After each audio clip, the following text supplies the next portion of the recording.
একটা ঘাট আছে না, কি সবথেকে ফেমাস ঘাট মণিকর্ণিকা ঘাট। সেই ঘাটে মানে 24 ঘন্টা লাশ জ্বলে, 24 ঘন্টা মৃত পড়ছে, 24 ঘন্টা মৃত পড়ে। যাবি কখনো? হ্যাঁ, যাবি কখনো গিয়ে দেখবি এদিকে লাশ জ্বলছে, এদিকে পুড়ছে, এদিকে পুড়ছে, এ দেখবি ডিএম, ও দেখবি কোনো নেতা, ও দেখবি গরিব মানুষ, ও দেখবি এই চারিদিকে দেখবি সব দেখবি একসাথে পুড়ছে।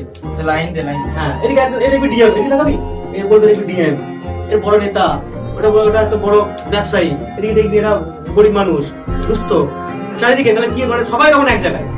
আর জীবনে লড়াই করে কতজন লড়াই করে, এটা আমার, ওটা আমার, ওটা আমার, আমি একে শোবো না, আমি ওকে শোবো না, এর সাথে বসবো না, এর সাথে চা খাবো না। আর যখন ফুটছে তখন সবাই দেখ একটা সবাই একসাথে, আর আমরা সবাই লড়াই করে যাচ্ছি, ওটা আমার, ওটা আমার, ওটা আমার, এই করবো সেই করবো, এটা শোবো না, এটা শোবো না। কাজ সিস্টেম কত কি হয়েছে।